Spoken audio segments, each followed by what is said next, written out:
Recording in progress. I call to order the December 1st, 2025 meeting of the Yarmouth Board of Health.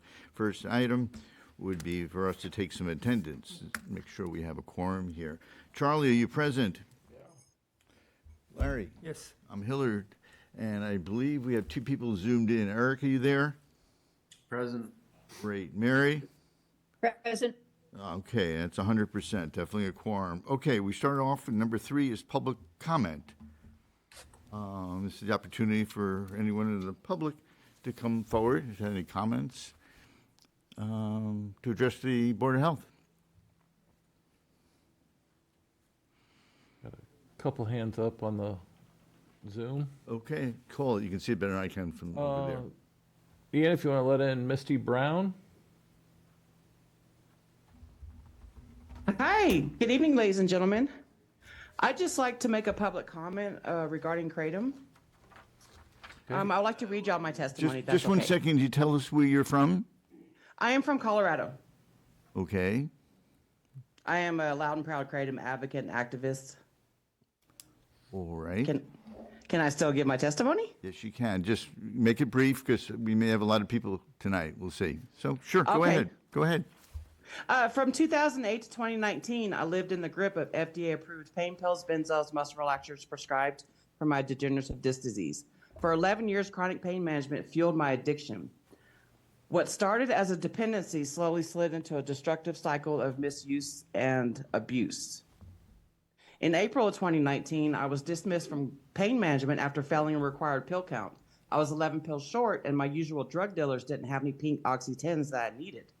Cut off from prescriptions, I turned to the streets in desperation and eventually slipped into cocaine use while searching for another doctor. Then, in June of 2019, while suffering through cocaine withdrawals, I stumbled upon the documentary A Leaf of Faith. That single moment changed the course of my life. The very next day, I began my journey with whole leaf Kratom, not synthetic 7-OH, by walking into a smoke shop. I was carded and ID'd. The Kratom was sitting in the glass counter, and it was locked up. The Kratom quieted the relentless cravings, the constant voice whispering, one more pill, one more snort, one more escape. For the first time in over a decade, I found peace. Kratom gave me the space and clarity to confront the deeper reasons behind my addiction and to rebuild my life from the ground up. I have not returned back to pain management over 6.5 years. Today, I'm a thriving mother, a proud first-time grandmother, a functioning member of society, and a tax-paying citizen. Most importantly, I'm no longer a burden to my children. I am an example of hope and healing. Thank you for allowing me to give y'all my testimony. Absolutely. Take care. Be well. Next would be Ian. Liam, if you could let in Melody.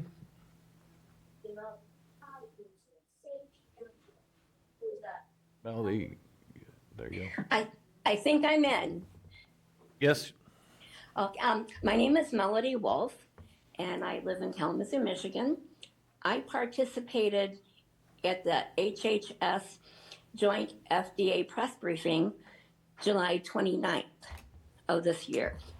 I was asked to speak from their briefing platform to talk about the benefits of Kratom and to make sure that there was a clear distinction between Kratom products that are unadulterated and 7-OH products. Those are adulterated products, and that's the one that we're seeing where all the harm is coming from. The federal government has been very clear. While they are watching to see the progression of how Kratom supplements are taken by people, they're not targeting Kratom for any type of ban. And we need to get the 7-OH off the shelves and not even have it be available.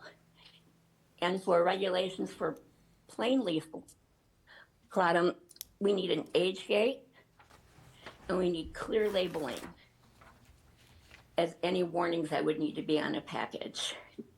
And I hope that you will tell your governor to pass the Kratom Consumer Protection Act. It protects legality and has requirements for labeling, third-party testing, and so forth. So I would just highly encourage you to get 7-OH off the shelves that is not kratom, it's synthesized, and then put an age gate on kratom products, but make sure that they're labeled and tested properly. And I'm happy to answer any questions. I'll be meeting for a week, the first week of February, with scientists from every U.S. Health agency, their regulators, as well as scientists from across the globe talking about kratom. Okay, I went- thank you. Just a limited amount of time we have for each person. I appreciate you getting on. So this is not sort of a question and answer session, but I appreciate you coming on. Thank you so much for having me. I appreciate it. Absolutely. The next one Liam, we have is Stefan Hiller. Stefan, once again, just if you could limit it to a minute or two.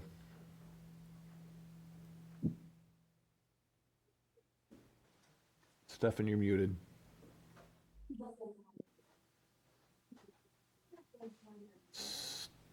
Stephen, yeah, there you go. Issues, is that later in the meeting? Let's say again. Can you? I want to speak on the generational tobacco and nicotine ban, which you have GFS. on the agenda. Is that later in the meeting for public comment, or is public comment on that now? That would be now. Thank you. Oh, really? So you were going to discuss the nicotine-free generation this afternoon, at this meeting. Is that correct? It's a long agenda, but yes, it's on there. Oh, thank you very much. I'll try to be very brief. Sure. Most of the stores selling nicotine and tobacco products are owned by immigrants of color. This ban, which has been in effect in Brookline since 2000, has not put any out of business. But according to the Brookline News, several of the Brookline merchants have reported that their business is off. And of course, their business will be devalued if they can never again sell tobacco or nicotine products to adults 21 and over. I would like to mention also that the ability to earn a living is a matter of public health. The proponents for this ban are saying it is for young people, but according to the CDC, as of last October, teen smoking is at a 25-year low, and according to the FDA, teen vaping is at a 10-year low, and their nicotine pouch use is low. This is according to the FDA and the CDC. If the tobacco industry is indeed trying to attract youth, it is definitely not succeeding. So this prohibition, which is being introduced to protect youth, is being introduced really to impose prohibition on persons 21 and over. I'd also like to add that the adult smoking rate is at an all-time low, and that's an 80-year low. And according to the CDC, 2 out of every 3 persons who have ever started smoking have quit. Finally, I would like to say that Massachusetts adults are deemed competent to make their own decisions regarding regarding alcohol and marijuana, both of which are intoxicants. I think they should also be allowed to make their own decision regarding tobacco and nicotine, neither of which impairs judgment or compromises driving ability. So I would simply ask you not to pass this prohibition called the nicotine-free generation. Thank you. Okay, thank you. Thank you. Liam, next one on there looks like Jonathan. Once again, Jonathan, please keep it brief. We do have a lot of hands up. Thank you.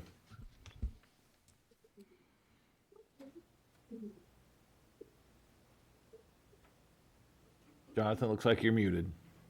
Yeah, sorry about that. Can you hear me? Yes, sir. Yes. Hey, my name is Jonathan. I'm a member with Stephen of Cambridge Citizens for Smokers' Rights, and although I don't live in Cambridge myself, and I'm a smoker. I'm, sort of in mental health recovery. I find smoking to be very helpful, and along with like black coffee and black tea, good for work ethic, and so just to be brief, I don't like nicotine-free generation. I think if somebody can drive a giant pickup at 16 and a half and join the Marines at, uh, um, 18 and purchase a gun, but they can't purchase a pack of cigarettes, I think that's unfair. So, I really rather people are allowed to smoke, even if it's smoking outdoors and smoking areas. And, I'd rather you don't see it any other way. So that's it. Thanks. Okay. Thank you. Can we, Thanks. do we see how many? We have Just 1 second, please. 4 more. Okay, fine. So we have 4 more hands up. Liam, if you could let Stephen Hefner in.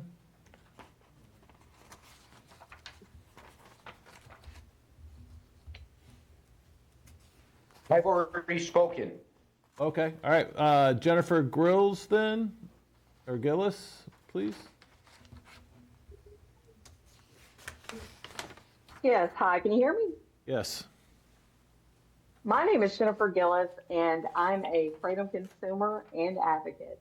19 years ago, I was diagnosed with transverse myelitis and became a lifelong chronic pain patient. After losing access to prescription pain medications through no fault of my own, I spent years struggling to manage my pain until I discovered whole leaf kratom powder.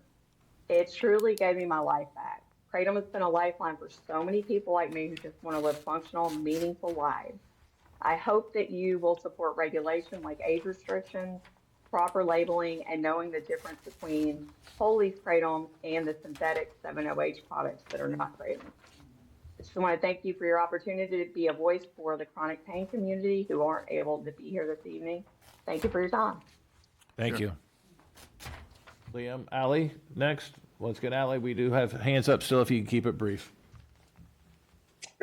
Hello, my name is Allison Smith. I'm the Director of Government Affairs for the Global Kratom Coalition, and I just wanted to speak to you briefly about proposed kratom regulations, specifically just calling in to ask that you protect access to natural kratom products. There are 2 products that advertise themselves as kratom. One is a natural leaf botanical that has been used safely for centuries and has been in the United States since the 1970s. The other one is the new concentrated synthetic 7-OH products, which are incorrectly marketed as kratom. These are manipulated products that are highly potent and are a danger to the public and need to be the focus of your efforts, not natural kratom products. And so in July of earlier this year, the federal government announced a coordinated effort to put 7-OH on the schedule, not natural kratom products. The FDA commissioner has repeatedly said this.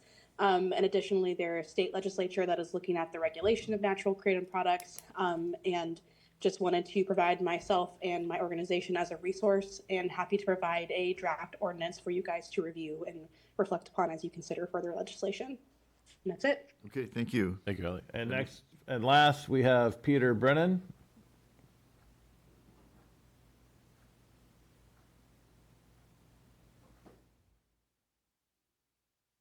Good evening. Can you hear me? Yes. Yes. Excellent. Well, thank you for having me. My name is Peter Brennan, Executive Director, New England Convenience Store Energy Marketers Association. I just wanted to testify in opposition to the nicotine-free generation proposal that's on the agenda tonight. I've also sent written testimony. I have included a few more details in an email. Somebody was nice enough to get back to me, so I appreciate that. And really just here to be a resource if you have any questions. We do think that this is a short-sighted, terrible policy that really doesn't do what it allegedly sets out to do. You'll hear a lot from proponents about, smoking being unhealthy. This restricts access to less harmful products as well that people use to quit smoking. This impacts only adults. This does not impact youths. The age to purchase these products is already 21. At our stores, we card everybody that comes through the door to purchase these products. Our record is very good in terms of compliance with Yarmouth's tobacco policies, and really the market's already been limited enough. We have a flavor ban that's been wildly ineffective. If you look at the stats from the state, the Illegal Tobacco Task Force, smuggling rates are at all-time highs. These are generally flavored products, either vape, menthol cigarettes, and people are making a lot of money on it. If we now pass a nicotine-free generation, that's essentially a complete prohibition on nicotine products. Yes, it's phased in, but really, what's the point of this? Why can't adults be free to consume a nicotine product as they would alcohol, as they would marijuana, as they would many other things that people maybe have value judgments against? This is a slippery slope. At what point are adults not going to be able to eat fast food, drink soda, eat candy, play the lottery? Sir, I really limited everyone's time, and so could you Yeah, just no problem. wrap it? Again, I submitted testimony. I will be here if you have any questions during the discussion, so please feel free to get in touch with me. Okay, thank you. Okay, anyone else? There are a lot of people here present. Opportunity, anyone want to come forward? Sure. Come over to the stand right over here, sir. Yeah. Okay, so 15 minutes.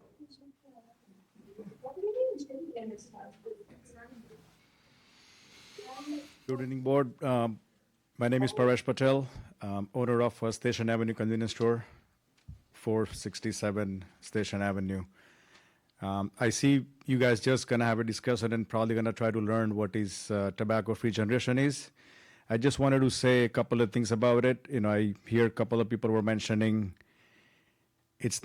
I don't understand what is the reason behind not allowing someone at certain time, even if they are older than 21, not able to buy nicotine product. It doesn't make any sense. We hear in the meetings several times that it's a youth using the nicotine product, but it doesn't come from us. Every time we dragged in as a retailer that youth smoking, youth using nicotine product, they're buying it from our store. They are not buying it from our store. They have other resources, different state, flavor product. They can have a very easy access from the neighboring state. So I request the board, please do not consider passing that the proposal. And Kratom, I think I would urge board to do some research about it.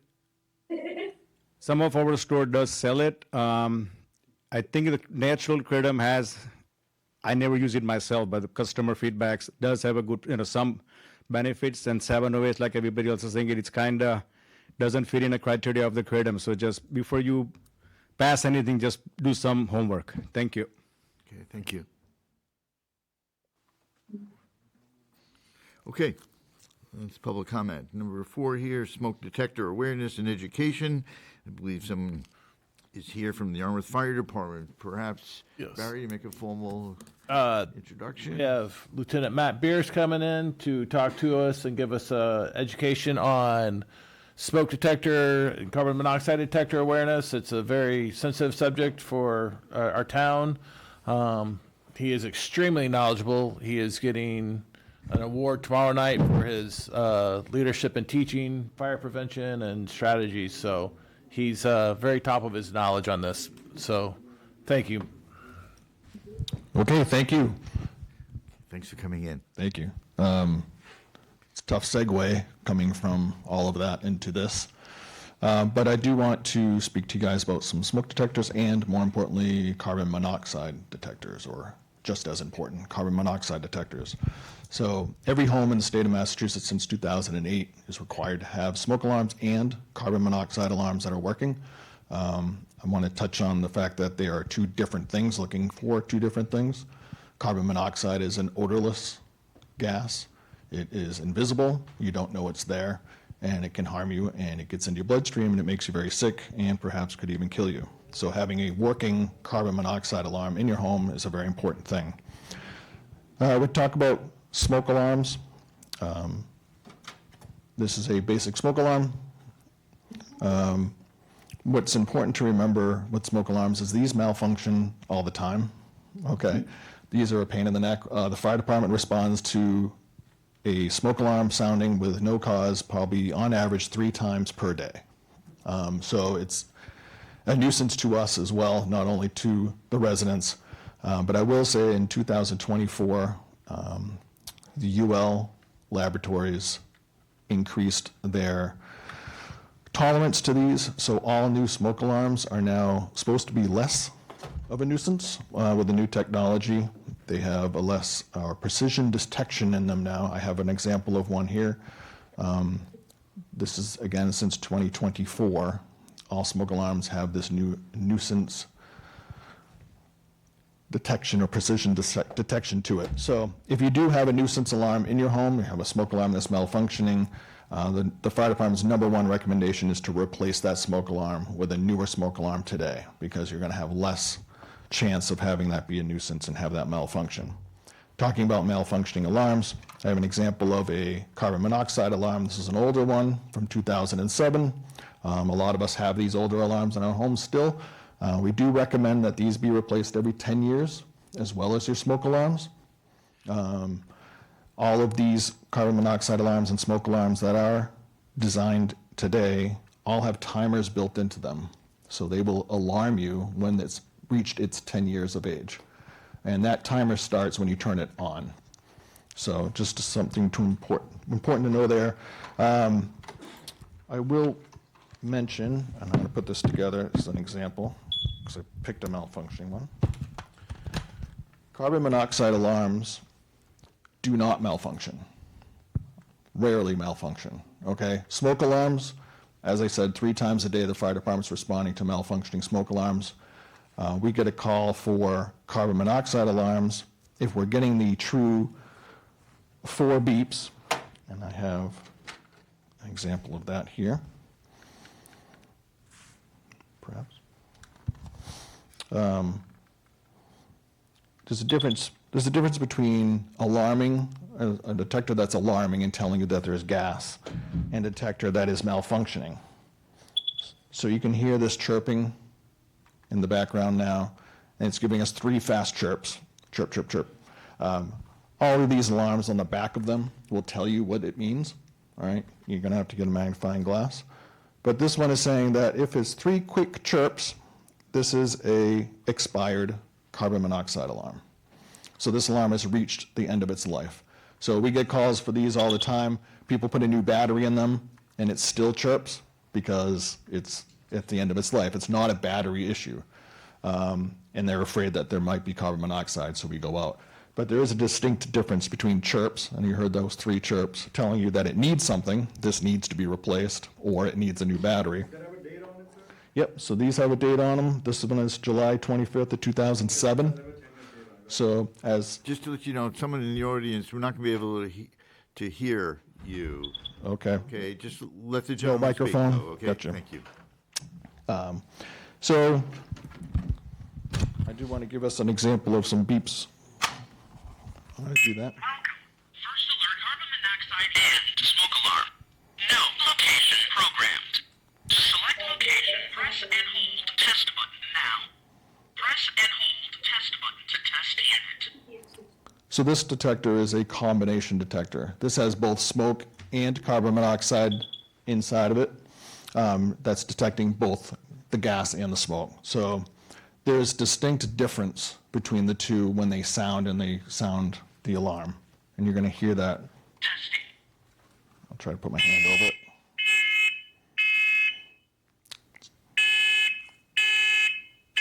Warning. Evacuate. Smoke. Evacuate. See the difference? The tempo. Warning. Evacuate. Carbon monoxide. Evacuate. So the difference there is the temporal 3, the 3 beeps for smoke, and then the temporal 4 beeps for carbon monoxide. That is now the standard for all smoke and carbon monoxide alarms. They're all temporal 4 or temporal 3. So laying in bed and hearing those difference, you'll know that 3 beeps, this is a smoke issue, should be, and we should probably look at that quickly because time is of the essence when it comes to smoke. Carbon monoxide, the 4 beeps, Again, you can't see it, you can't smell it, you don't know it's there. As the fire inspector, I'm still getting too many phone calls from adults that are calling me in my office saying my carbon monoxide alarm was going off. I don't see or smell anything. I went and bought a new one. I put the new one in my home, and that one's going off now too. And they want me to come out and figure out what's going on. And, well, that's a clue that there's carbon monoxide in their home. And again, we respond there. I will say, out of the 90 carbon monoxide alarms we went to, 89 of them, there was carbon monoxide in the house.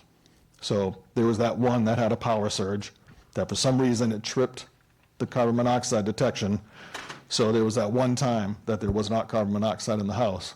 But to have a 9 out of 10 times that there is carbon monoxide in the home is for me to say that these rarely malfunction. So trust, please. You can't see it, you can't smell it, you don't know it's there. So if you hear those 4 beeps, get out of the house, call the fire department. We have the tools to see the carbon monoxide with our meters, and we can find the source of that and secure it for you. And quickly, I will say that we have a lockbox program with the fire department as well. People who have medical alarms, they want to put their own home key in these. The fire department has access to your house, only the fire department. There's a special key for us to use, and then we can get into your home and assist you without breaking down your door, which is a benefit to all. Are there any questions from the board on smoke alarms or carbon monoxide alarms that I didn't cover tonight? Matt, I have a question. Sure. Is there a proper placement for a smoke detector and carbon monoxide or combination ones? Yeah, boy, I could talk about this all night long, you know. So placement comes down to the age of the home. I wish there was a blanket statement.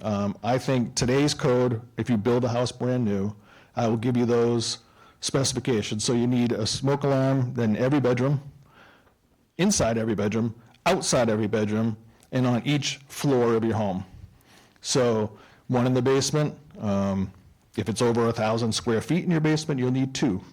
You need 1 smoke alarm for every 1,000 square feet on each floor. So inside every bedroom, and at the bottom of every stairway that's leading up. So smoke alarms should be placed at the bottom of the stairways to protect that stairway. Again, it sounds and notifies those people upstairs that get out soon because smoke rises, right? So having a smoke alarm at the base of every stairway is important to protect that stairway and give you the time that you need to get out. But I say that because any home built before 1975 are battery smoke alarms. They don't need to be hardwired. They don't need to be interconnected. They're grandfathered in, if you will. And those smoke alarms are only placed outside of the bedrooms and on each floor of the home. So you can see the regulations before 1975 were much less than they are now. But we certainly recommend that anybody put battery smoke alarms inside their bedrooms, even though it's not required. It's always the safest thing to do. People listening may not know what hardwired means. Sure. So hardwired would be, they are provided electricity. They are electric smoke alarms. They plug in. So you'd have wires in your ceiling when you take it down.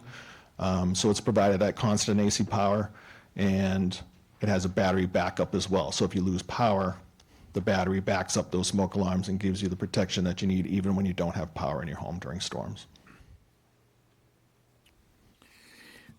One of the issues, I think, in this community, with the age of the population, I think it's around 35% of us are 65 or older.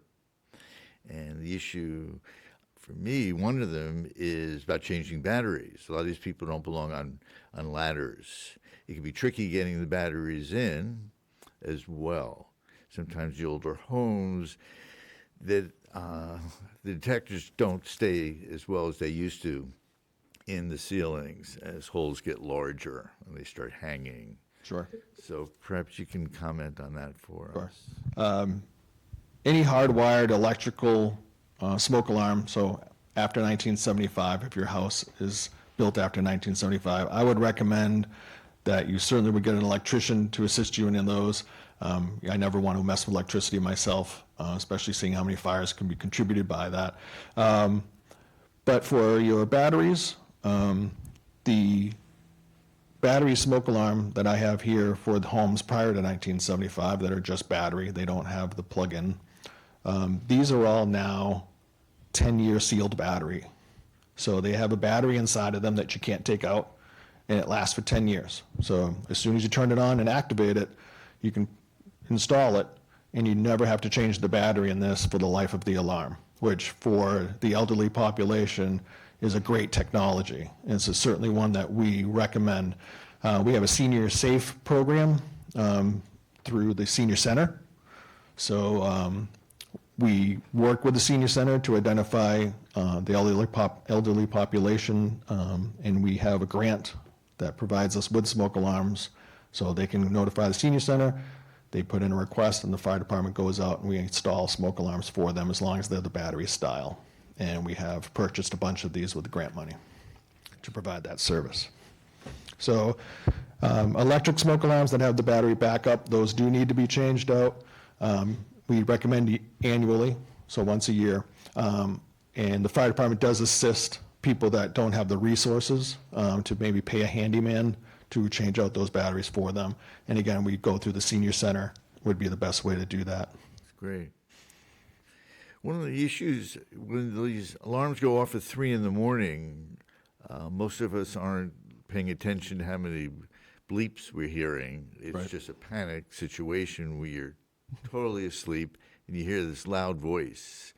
I don't know if you have any suggestions of how to address the problem at 3 o'clock in the morning. No, I wish that's the $1 million answer right there. I wish I could solve that problem. I will say, allegedly, the smoke alarms now built past 2024, with this new technology, that's less likely to occur. We have had less calls with the newer smoke alarms for those nuisance. There is no rhyme or reason to them always being between 2 and 4 in the morning. Whether that's the activity of spiders, whether there's power grid surges, there's so many hypotheticals out there that no one can really tell us definitively why that happens and why these malfunction, except to change the technology now to hopefully make them malfunction less. It makes everyone complacent, and like I said, that complacency is carrying forward to carbon monoxide alarms now, which is a very dangerous thing, to take the battery out of your carbon monoxide alarm because it's 2 a.m. and I'll deal with it in the morning, and then you may not wake up, and that's what keeps me up at night. So, What are some of the signs of increased carbon monoxide in the person? Certainly. One of the first signs really is flu-like symptoms. You suddenly develop nausea, weakness, vomiting, and you just feel this illness. There's someone who there's a voice that we're hearing. I don't know if someone's on Zoom or whatever, but you need to control it. Sounds like a young voice, but it's interfering with the meeting right now. There you go. She is. It was coming from Mary. It is, okay, all right. All right. Okay, I'm sorry to interrupt. Oh, that's okay. Nausea, flu-like symptoms, and headache are one of the first early signs of carbon monoxide poisoning. And why don't you just repeat it once again? When to get out of the house, when to open windows? How do you make that decision again? Maybe. Sure, yeah, no. If that carbon monoxide alarm is sounding with the 4 beeps, that temporal 4, get out of the home, call 911. If it's inclement weather, sit in your car, wait for us to arrive. I would not recommend opening any windows, touching anything or appliances. Leave everything as is. It's going to help us find out where it's coming from. And once we can secure that appliance, it's usually an appliance that's malfunctioning. Carbon monoxide is produced by carbon-based appliances, gas, oil, even fireplaces, gas stoves, gas ovens. So any one of those malfunction, it can create an increased level of carbon monoxide gas. And what are your thoughts about having home extinguishers? Sure. Yes, I absolutely recommend everyone having a home fire extinguisher as well as the home fire blankets that you see advertised today. One isn't better than the other. I like them together. I like them in conjunction. Some kitchen fires might be better handled with a blanket, and some are going to be better handled with an extinguisher. So to have both readily available is important. I will say one thing, probably the most common place people put their fire extinguisher is under their sink because it's a cabinet that's big enough to hold it. But just remember, you don't want to put it somewhere that's going to bring you into your kitchen where the fire is to have to get it. Sometimes placing it near the doorway or an exit to your home, maybe a coat closet, something outside of the kitchen, is a little bit more practical to draw you away from the fire to get the fire extinguisher to then go back and decide whether you want to fight it at that point. So, What's the life expectancy of the extinguishers? so again, we recommend 10 years on those. You to guarantee it, you should check it monthly to make sure that the needle is still in the green for those fire extinguishers. You'll see there's a needle and a gauge on there. In the green is telling you it's pressurized and ready to go. Yeah, I was just asking because mine, the pressures are fine, except, and they're old. I don't. Yeah. So those older ones, you know, even annually when you change your batteries and your smoke alarms, if you take your fire extinguisher and turn it upside down, that powder doesn't get caked. It's less likely to be caked when it's needed. So. And where can we get rid of them when? Yeah, so the disposal area will take your fire extinguishers, your expired fire extinguishers. You go to the scale house, and they'll direct you from there. I'm getting mixed messages on what the charge is for that. I haven't. Okay. I wish I could tell you. I know that like BJ's and Ace Hardware, there's different styles of home extinguishers. Is there one better than the other for home use? So the best extinguisher really for the home is what we call an ABC extinguisher. It's for those three types of fire. A is for modern or ordinary combustibles. Wood, paper is your Class A fire. Class B is your flammable liquids, gasoline, oils, things like that. So cooking oil, even for Class B. And then C for charged electrical equipment. So it has the powder in it that's going to help you with charged electrical equipment. Again, if you can secure the power to anything that's charged electrically, it becomes a Class A fire. So even it becomes just as effective for that as well. So ABC extinguishers. Anyone else? Any board members? Any questions? A lot of questions for you there. No, that's great. That's great. I Sorry about appreciate that. this opportunity. Thank Yeah. you. It's very clear. Appreciate it. And congratulations on your award. Thank you very much. Okay. Take care. Cheers. Thank you.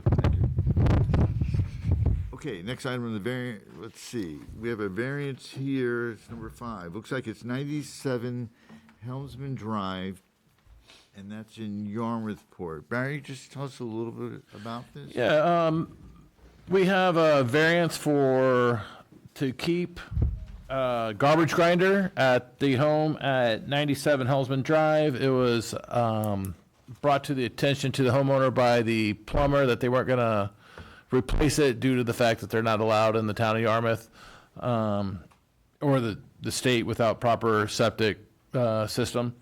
Ms. O'Connor asked if she had any options. I told her yes, she is more than welcome to come in front of the board to ask for a variance, plead her case. So I can let her go from there, and then I can give my side after that. Let you know how it is. Sure, great.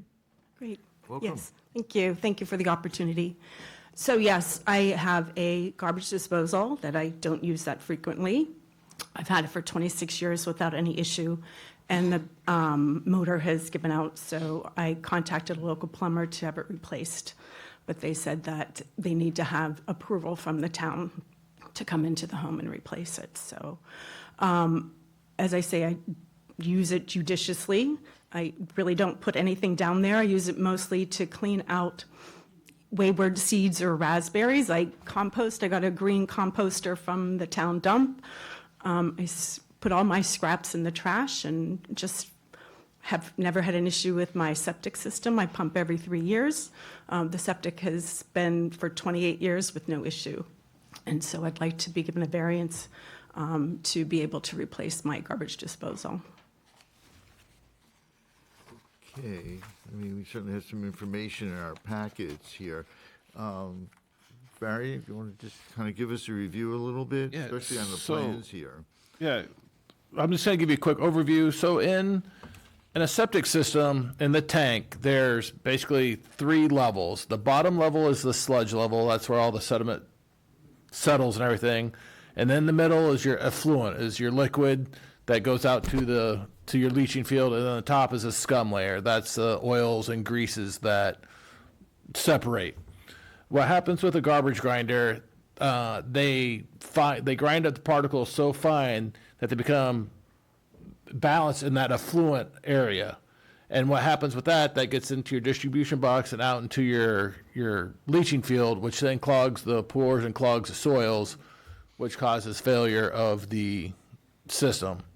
That's why Mass Title 5, 15.223, Section C, I'm just going to read this word for word. When a domestic garbage grinder is proposed or installed, the minimum liquid capacity of the septic tank shall be 200% of the design flow, with a minimum tank size of 1,500 gallons, and a 2-compartment tank or 2 tanks in series shall be required to meet the desired criteria specified in 310 CMR 15.223(1)B.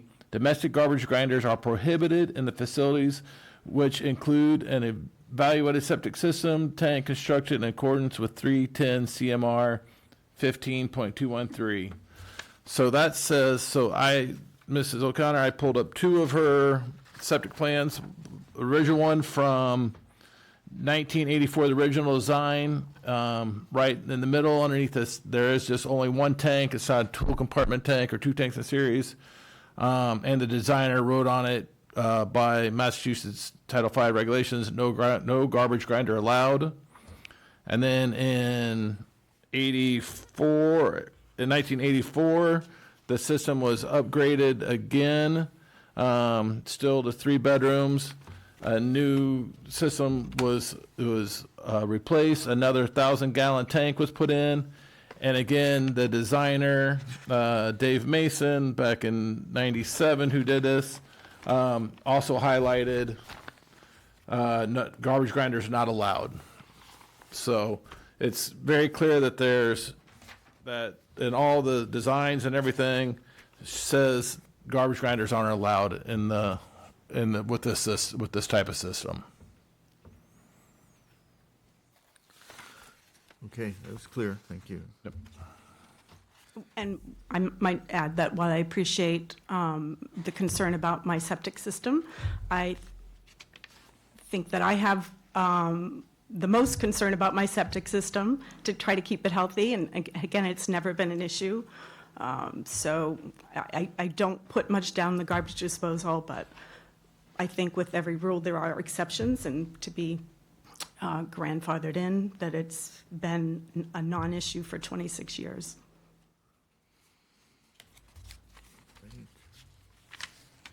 Board members, some comments, thoughts, questions?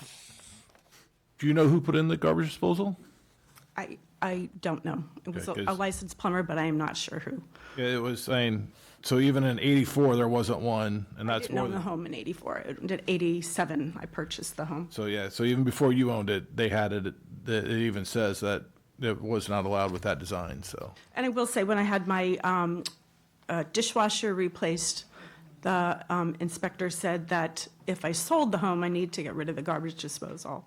And I said that I wasn't planning on selling, and he said that it shouldn't be an issue, so. And that was maybe 10 years ago. So. I have a question. Since you are doing composting, which is wonderful, why do you even need a garbage disposal? You said for some seeds, or, I mean, if you put a little trap in your sink, you can just empty that out after you've done your dishes or done the food preparation, and nothing will go down the drain. So I do that, but things still go down the drain, and that's when I run the dishwasher, the garbage disposal, to get rid of a little bit of scum so that the kitchen doesn't smell. Thank you.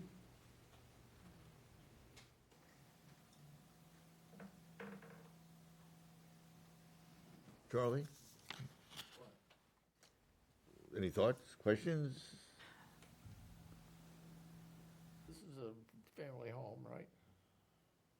Yes, I've lived there alone, yeah, one person. Yes? I personally can't see the need for a garbage disposal, and I don't live under your circumstances either, so. But I don't see what having a garbage disposal under her situation, what's so bad about it? Why is there so many rules against it? Tell me that. Well, It's I thought you it's were under trying to it's in explain mass that. it's in Mass Title V regulations. They're not prohibited. You just have to have the proper septic system to have it to prevent clogging of your septic system. You have to have a dual compartment tank or 2 tanks in series, and then they're allowed. But having just a single tank is not prohibited to have a garbage grinder. How did she get it before? Probably whoever owned the house before 1984 just put one in. You can buy them. Unfortunately, you can still buy them from Ace Hardware or Home Depot. Was it allowed in '84 when she bought the house? I'm not for sure. Probably not, because it says on in this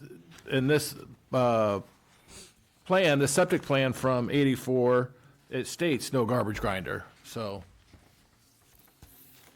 So it was put in basically illegally, is that what you're telling me? I'm not. I would have to say, I can't say it illegally or not, but it was put in. So, and I that's think Mr. Lewis's concern was that I'm putting carcasses down there and lots of oil, and I will say I'm plant-based. I don't really have carcasses, maybe if I have family over, but I don't use the garbage disposal that often. I don't intentionally put anything down there. Larry? Yeah, if we granted this variance, wouldn't we be setting a precedent for this? I mean, we really don't have compelling reason other than your request to violate these rules. So that would open us up to any person walking in here and expecting the same treatment. And, you know, I think there are compelling reasons to have the septic rules the way they are. So I don't see at this point a compelling reason to change that. Well, Barry educated us a little bit. What certainly what this board attempts to do is to, I say this so frequently, to treat everyone equally, whatever the subject is. And the next person who comes forward may have 20 people living in the house, or they're using it all day long, or the person perhaps who purchases your home will use it very differently. That's the problem. Well, my understanding was that if my home sold, that the garbage disposal would need to come out before the house could be sold. So I don't think that's an issue. That didn't happen previous time, right? You bought it. I it had was the in? garbage disposal put in by a licensed plumber. Against regulations, but yes, okay. Yeah, didn't seem to be an issue at the time. And as I say, it's been there for 26 plus years, so. Yeah, no, I understand that. The conflict, of course, is, what was just stated, is all kinds of situations would come up where a person has the same question of us requesting a variance. However, the use of it could be very different. Mhm. That's the conflict here. What problem is this creating? That it affects the soils and the groundwater, and it could clog up the leaching facility, which the leaching field, which could cause an overflow, drain into the neighbor's yard. Animals will get into the fluent ponding. It could be, and it costing thousands and thousands of dollars to get a new system put in. Which has not happened in 28 years. And the cost of the septic would be a cost that I would incur. Although I appreciate the concern about my finances, but I guess my bigger concern for the soil would be the chemicals that everybody's putting on the yard more than when I'm grinding in my garbage disposal. We're not talking about soils, though, about the chemicals in lawns.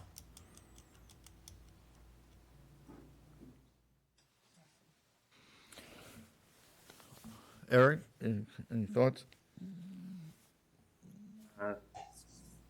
No, not really. I mean, just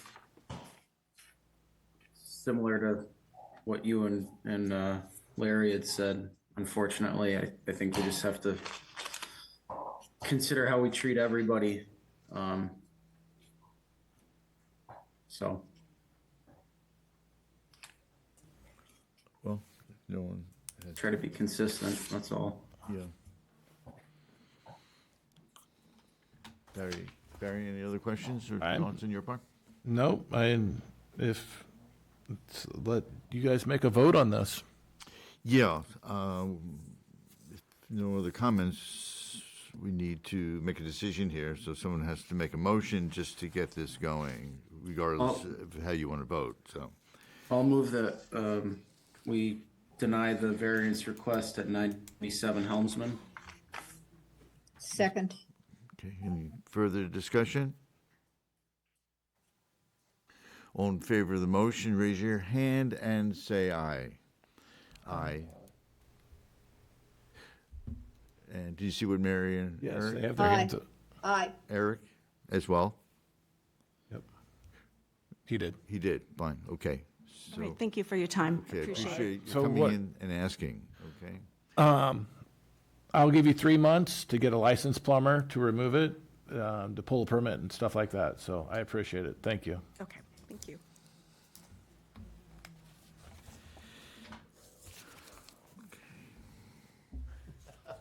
Okay, next item on the agenda is number 6, and this is the nicotine-free generation discussion. Yep. It's also, I think, a little bit of a lecture or some people going to. Presentation, yes. So Yeah. a few weeks ago, I was at the MHOA, Massachusetts Health Officer Association convention, statewide convention in Springfield. And one of my options was one of my seminars was to go to a nicotine-free speech, and I'd never heard of this. And then I got in, and the Marine, I apologize for the names. Yeah. And I was completely, it was blown away by how they presented it, what they talked about. And I personally really, truly liked what they were talking about.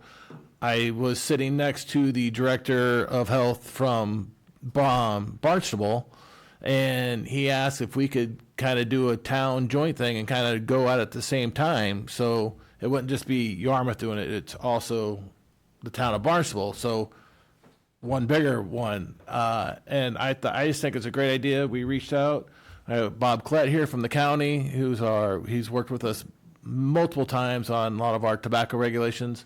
And we're not making any decisions tonight. We're not doing any voting. I just wanted them to come and let the board know kind of what I heard, and I just want to, and so we can think about it if we ever want to move forward with something like this. So, Great, thank you. So everyone come forward at the desk, the microphones, just introduce yourselves.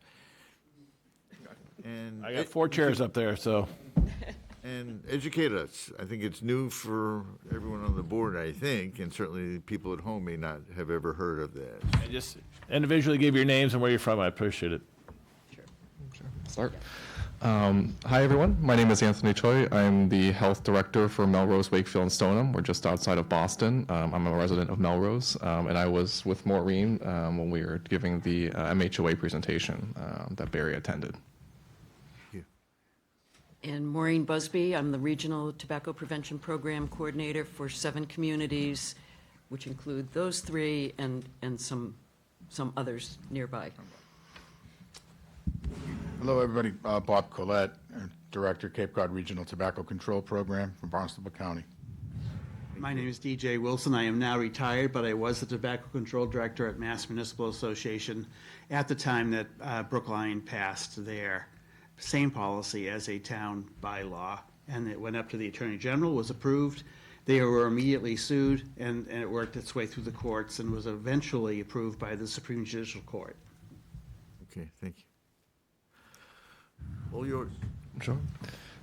So I'll give a very brief introduction.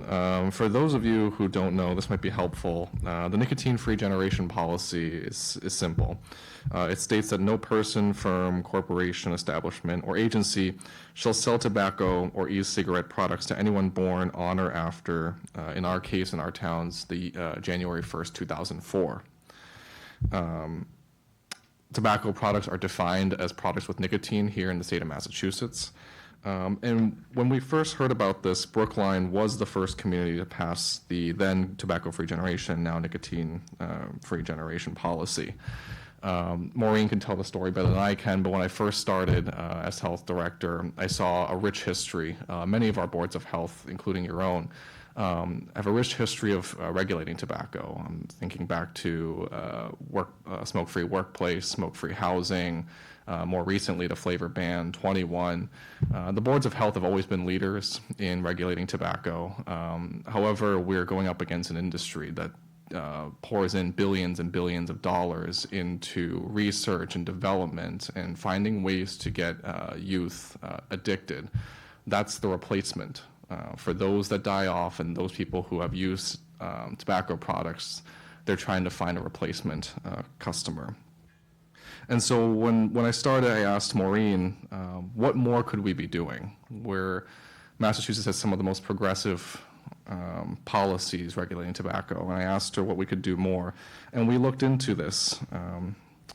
At the time, Brookline was sued by retailers and by the industry. But on March 8th, 2024, the Massachusetts Supreme Judicial Court upheld Brookline's tobacco-free generation. They ruled that it was not preempted by state law, and it was a lawful exercise of the town's local authority.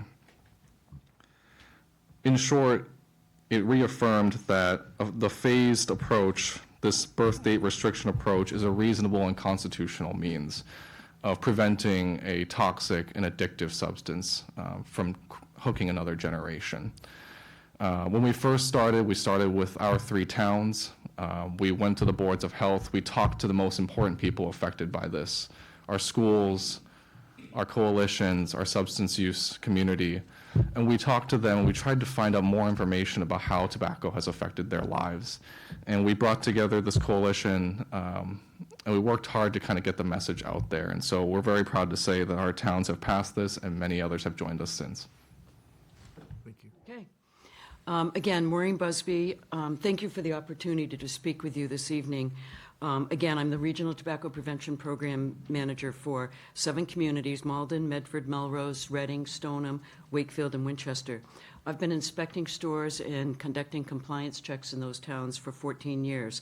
I've watched the evolution from pink and purple foil-wrapped flavored cigarillos that sold for 79 cents to, and looked like candy, by the way, to jewel devices that looked like flash drives, to nicotine pouches, high in nicotine content, made with nicotine salts for quicker jolt to the brain, very cheap and very discreet, to the latest vapes that look just like highlighters and pens that actually write and vape.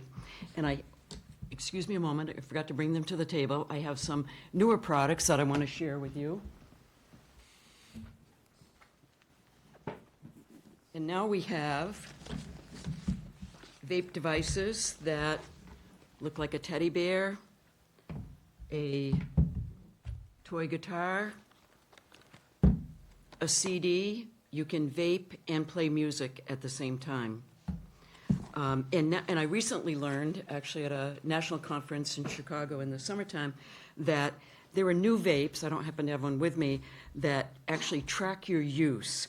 The device captures information on when, how often, and how much you puff, and the nicotine content of your device. That data is sent back to the manufacturer so that they can recalibrate. You can be sure that Big Tobacco is developing their next product, and they have the billions to invest in R&D. They tell us these devices are to help smokers quit. They are blatantly rebranding themselves as a harm production provider. When they peddle a device that looks like a soft, squishy teddy bear that comes in pink, baby blue, and rainbow colors, who really believes that they are targeting an adult smoker? One product of innovation after another. We have nicotine-dipped toothpicks nicotine lollipops, nicotine gummies, nicotine shots that you can add to your coffee. What's next? As you know, tobacco prevention organizations and public health professionals have advocated for policies to reduce youth access to nicotine products for decades. And as Anthony said, we've done a lot. Cigar minimum price, flavor ban, T21, pharmacy ban, permit cap. But year after year, new products. Band-Aid after Band-Aid just isn't enough. I won't dwell on the harms caused by nicotine addiction, the health issues, the financial burden, and even lost career opportunities, which a lot of people don't understand, that high school graduates who may not go to college but might want to choose to join the military, become a firefighter or a police officer, may not be able to have that opportunity if they're a nicotine user. We believe it's time to remove these poisons, and they are poisons, from our store shelves. It's time to adopt a strategy that actually moves us towards a generation of young people who will never experience tobacco, just as we now have a generation of young people who have never been in a restaurant, movie theater, school, or hospital, or ridden on a bus, plane, or train where someone is smoking. But how do we do that? The tobacco industry has their playbook, quote, hook them while they're young and you have a customer for life. That's a quote from industry documents. We have a playbook too, and we followed that playbook with many important public health policies. One city or town adopts an innovative or even controversial policy, like smoke-free workplace law. More cities and towns follow until we have critical mass, and then the state legislature takes it up, as they did with T21 and the flavor ban.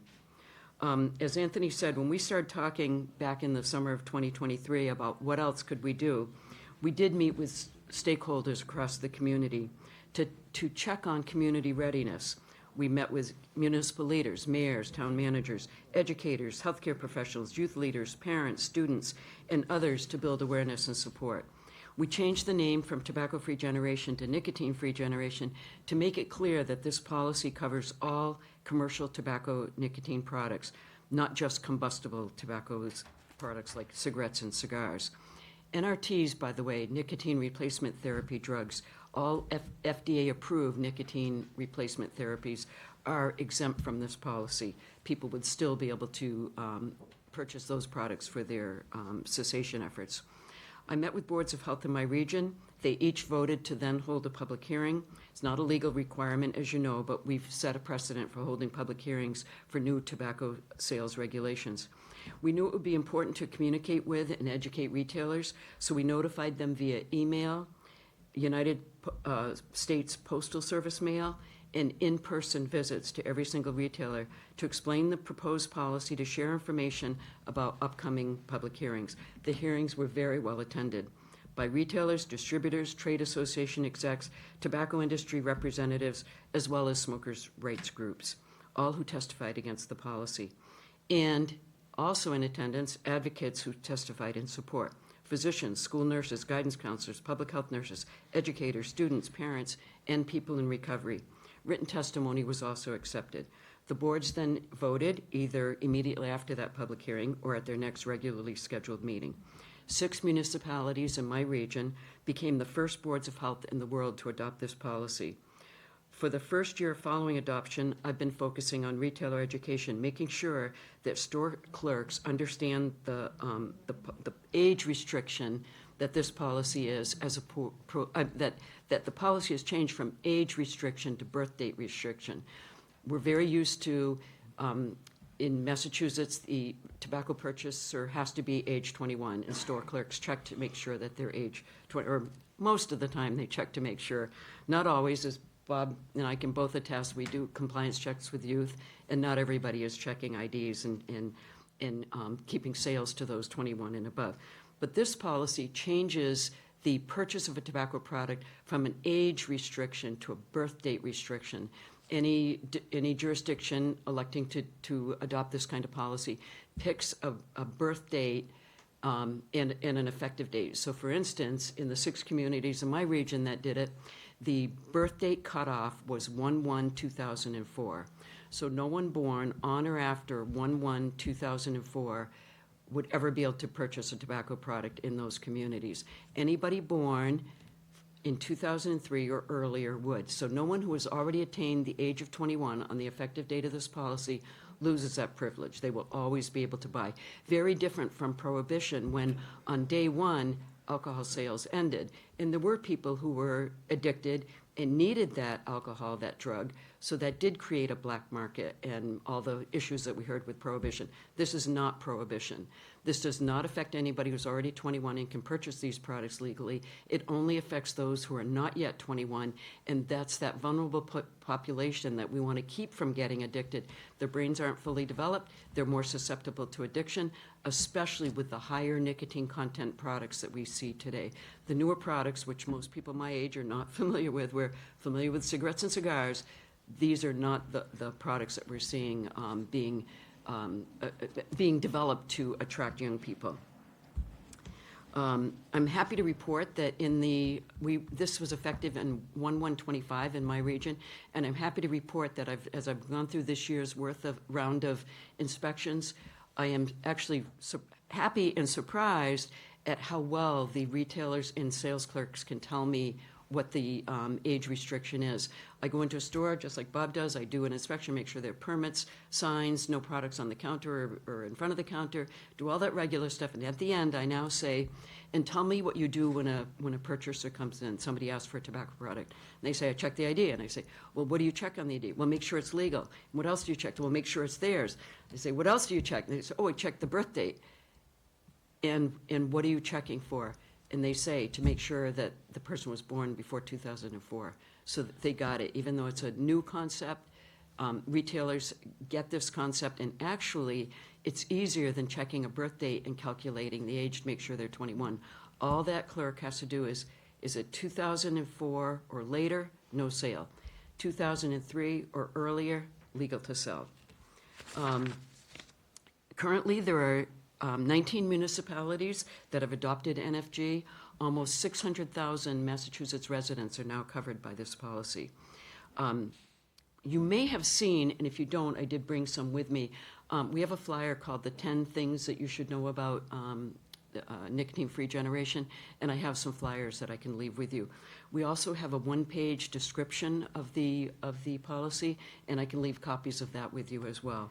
And we also have an FAQ, and the FAQ covers its questions about many of the kinds of things. You know, is this prohibition? Is this legal? That kind of thing, and I can leave copies of that with you. Our goal is not to just have some Massachusetts municipalities adopt this policy.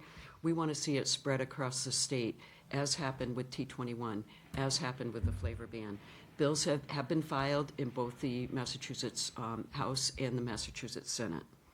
And I know that's a lot and a quick overview, and we'd love to hear any questions you may have. If I could just add a couple things. Just bring the mic over. Great. Oh, sure. Thank you. I'm retired, as I said before, I retired to Wareham, but I was on the Malden Board of Health at the time I retired. And so I lived in Malden for a bunch of years, and as Maureen said, that was one of her municipalities. Malden's a big city. I should say, we have about 80 years of experience between the four of us sitting here, and we have, some of us experienced some lively public hearings. One was right here in Yarmouth, where the fire marshal had to cancel the hearing because we had too many people in the hearing. And so we've had a lot, and we thank Yarmouth for going through a lot of the stuff from the past. I do remember the years that we had a lot of hearings that were very contentious over making restaurants go smoke-free, and so we recognized that we had a lot of policies that were kind of hit yourself over the head, and there was a date that was certain, and it went into effect very quickly. But they all have been very successful. I think very few of us want to go back to the days of, one half of the restaurant was smoking, the other half wasn't, or vending machines that kids could get their hands on. So we recognize some of the policies were abrupt, but they were successful.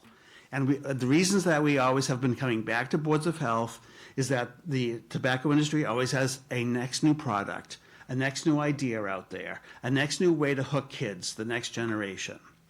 So we do thank you for that. However, the difference with this policy is that it's not terribly abrupt. It does take its time, but it has a huge impact over time. And so, like a lot of the policies in the past, as I said earlier, Brookline was the first to act. a lot of the policies have ended up happening in very wealthy, frankly, wealthy suburbs of Boston, like Brookline.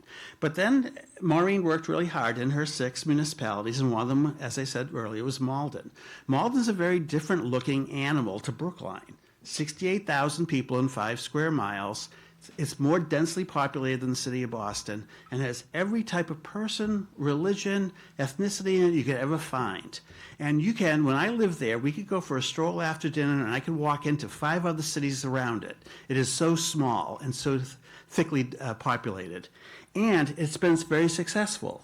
It really showed that you could explain it in several different languages, how it works, as long as you had good leadership in the city, a good solid board of health, and it has worked. And so if it can work in Malden, like we used to say when we were going smoke-free in restaurants, if you could get the city of Chelsea to go smoke-free, you could get anywhere in the state to go smoke-free.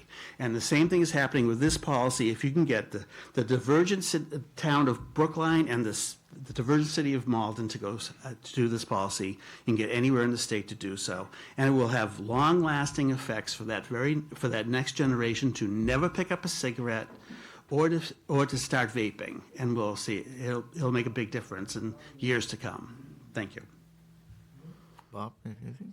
Well, thank you, Mr. Chair. We have not embarked on this mission, journey, whatever you might want to call it, here on the Cape yet, until just a couple of weeks ago when Barry did meet Maureen and Anthony at the MHOA conference. And I had one small town, Eastham, had inquired about it, a few months back, because they're currently working on their regulations. And I said, well, it would be good if some of the larger towns would kind of initiate the process. I'm not sure where we are in that thought process, and there are a lot of new health agents here on the Cape. I'm still trying to develop relationships with a lot of them and kind of get a feel for how they work. Having been here working in tobacco control for 31 years, COVID eliminated a lot of the old guard, if you will, right? And a lot of people, not literally, but through, there was attrition through retirement and that sort of thing. So a lot of people, there's been a lot of changes.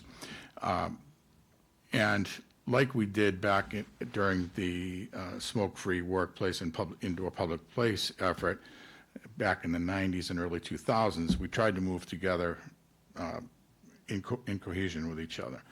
Didn't work out perfectly, but Yarmouth was one of the leaders. Barnstable soon thereafter followed suit, and that gave some momentum and motivation for some of the other smaller communities to follow along.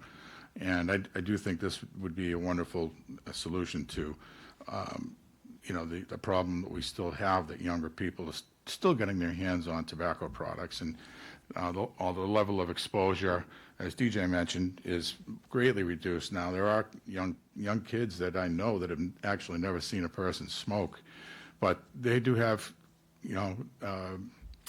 ready access to vaping products, and the new terror for these kids is the nicotine pouches, which is out there, they're out there, and the kids are using them at unbelievable levels. They don't cause any salivation. You put it in your mouth, so it's used like chewing tobacco would be, but it doesn't cause the salivation that's associated with chewing tobacco, and they're overdosing on the stuff in schools. And we're getting a lot of anecdotal information from school nurses and administrators that the kids are overdosing on these things, and parents can't even tell the kids are using this stuff. So it's a matter of just eliminating access to this stuff for the kids. We don't, for parents that say, oh, well, it's safer than smoking or vaping is safer than smoking. Do we ever think to ourselves as a parent, well, they're going to do something, so what do we want them to do? Would we rather have them vape or smoke or use tobacco pouches? And the answer is we want them to use none of that stuff. And so, and it does just gradually do this. It achieves that goal over a long period of time. It does not impact anybody who currently can legally smoke or use tobacco in any other form. And eventually, you really reduce it to just about nothing. Thank you. Board members. Charlie. What are your thoughts on all this? I smoked years ago, but I quit in 70. Okay. Okay, that's your personal scenario. No idea how this is gonna work. I was thinking about it, you know, I can tell somebody that 10 years from now, you can't do this, or you can't do that. I don't know how well that's gonna work. You pick a certain date to cut, period. You know, just like they cut alcohol. And then you give them an option for so many people it's okay, and so many people it's not. You know, I would think you're gonna get a negative reaction probably 5 or 10 years down the road that's gonna get even worse. Because a lot of people, you tell them you can't do something, they'll go out and do it anyway. You know, just to prove to you that they can. It's human nature. I've run into my life over the years when you tell somebody no, they don't even hear it. So, I don't know. Maybe it'll work, maybe not, but I think down the road it might create a bigger explosion than you expect. But that's only my opinion. Larry? Yeah, I had a couple of points. I think it was a good discussion about the comparison of prohibition to curtailing tobacco consumption. In addition, alcohol has nowhere near the lethality of tobacco consumption. I also made some notes. It's clearly acknowledged that the sale of tobacco is a substantial portion of the sales to many businesses. However, it's irrefutable that tobacco products inflict substantial harm to most users, including, according to a World Health Organization study, July of 2023, causes the death of 50% of its users over the lifetime of their use of tobacco. Not to mention the tremendous strain on our healthcare system. The evidence is undeniable in my mind. Tobacco is very dangerous for one's health. We should protect the health of our community. So I would be very much in favor of that policy. Okay, thank you. I know that doesn't go over well with the business community, but just maybe it's a coarse description, but back when the horse was being replaced by the automobile, there was a tremendous uprising about it, but look where we are now. So I just think it would be a tremendous improvement in general health if we instituted this policy. And I agree, I think it's a great way to do it, to blend it in the way you described it, in my opinion. Thank you. Eric?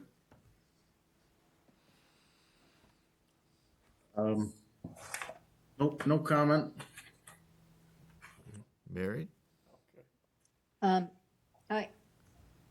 I agree with what Larry said. It's definitely a public health issue. Mortality, morbidity, healthcare costs for everybody. Also, I thought it was very interesting, the comment about for young people, if they are addicted to nicotine, that can affect their being able to enlist in a military service or fire department, police department. I hadn't realized that, but certainly that shows that those large organizations do not want to take on the liability of someone who is doing something very unhealthy for themselves. So I would very much like to pursue this further. Thank you. I have a very, I guess, skewed point of view. I'm very familiar with some of the medical problems that result from the use of nicotine. It's more the legality of it that I'm not very familiar with. How do you respond to, well, someone says, shouldn't I have the right to smoke? Do you want me to? Yeah. Oh, sure. Okay. I didn't know if that was Very rhetorical helpful. or, yeah, okay. Here it is. Yeah. So I think both DJ, sorry about that. I think both DJ and Anthony alluded to this, but there was a question about the legality. So Brookline passed this, they called it TFG 5 years ago, and they were sued, and it went to the lower court, and the judge upheld Brookline's right to do it. So then the industry appealed, or the 6 stores appealed, and it went to the appellate court. But the SJC looked down at some of the cases that were there and decided to bring it up to the Supreme Judicial Court. So it wasn't heard in appellate court. Went to the Supreme Judicial Court, and they heard testimony from the industry and from the tobacco prevention folks, and they ended up with a unanimous decision of March of '24 that this was legal to do. But they were defended by Northeastern's Public Health Advocacy Institute.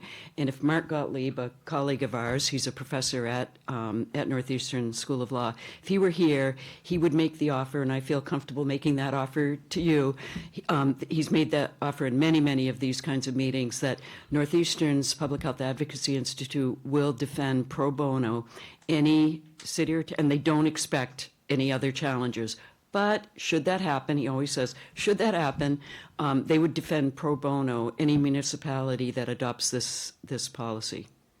And as we always said, in any other contested policy, the closer that any other city or town follows the policy that was court approved, it narrows your legal liability further. Did you say the Supreme Court upheld the rule, or?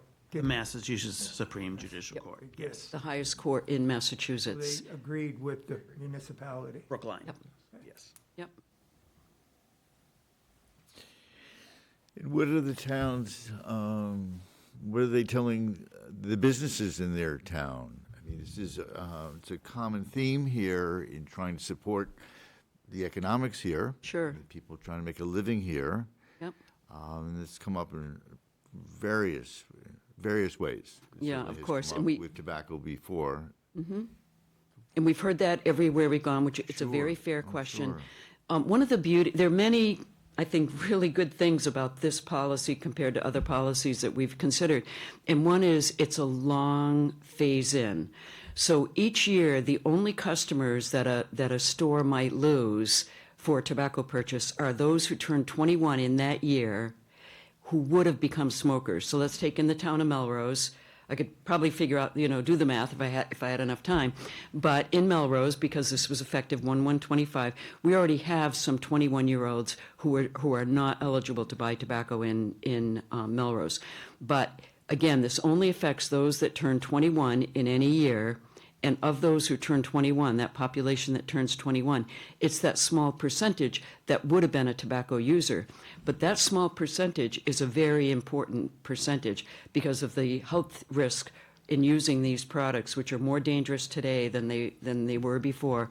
The financial burden, it's very expensive to become a smoker. We know that the industry increases the nicotine content to make sure that you get addicted.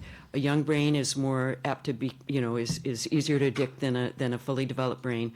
So they come up with these products that are appealing, they're adorable, and kids use them without understanding how easy it is to become addicted. And any kid that I've talked to who is a nicotine user wishes they never had started.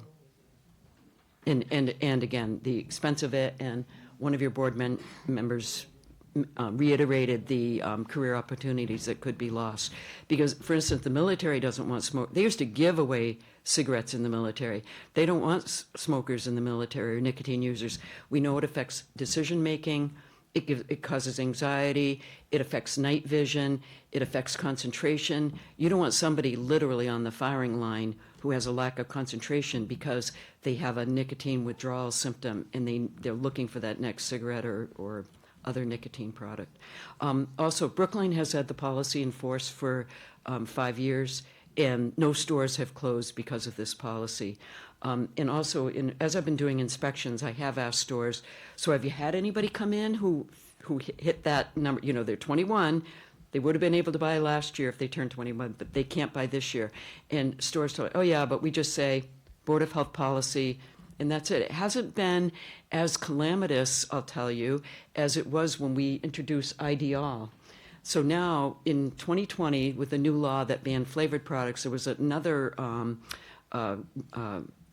regulation in that law that said all store clerks have to ID everyone who asks for a tobacco product. So a 50-year-old walks into the store, they've been buying cigarettes there for 20 years or whatever, and the clerk says, I need to see your ID.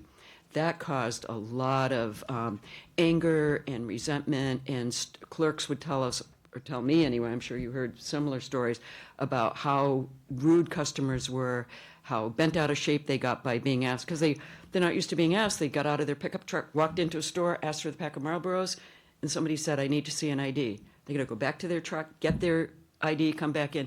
That was much more, I heard much more negative feedback from clerks than I have from this policy, which in my towns has been in effect almost a year. It hasn't been as big a deal as we kind of worried that it might be. It was important and we wanted to do it, but we were concerned about the reaction of people, customers and clerks.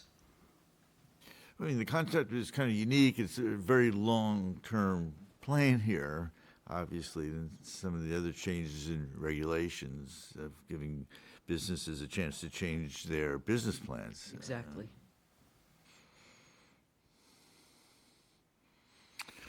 Barry, anything? I'm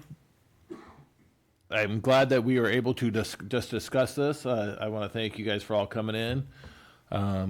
Mr. Chairman, if we could put this for further discussion also, I would like to be able to put it on for further discussion, let everybody do their homework and research on it more, and we can not move forward to do any votes yet, but just move forward for more discussion and see how we go from there. This was very helpful. I must admit, I wasn't aware of it, the whole concept. I'm embarrassed to say I didn't know it. So, yeah, put it on the agenda. We'll discuss it some more. Thanks for making the trip here, everyone.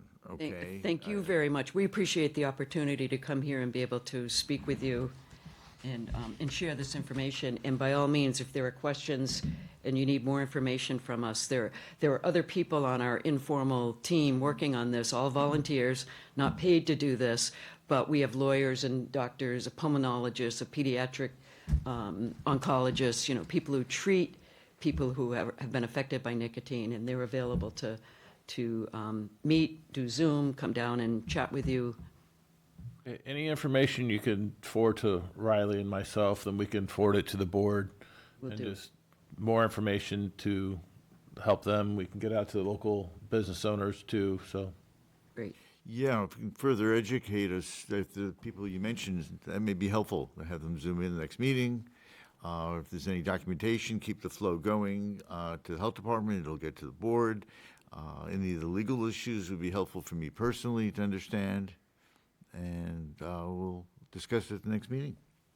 That's Absolutely. Great. Thanks for the effort to come. Thank you. Come all the way Thank out you here. so much. Bob, do you mind Thank you. sticking around for the next one if you don't mind? Sure. Thank you, sir.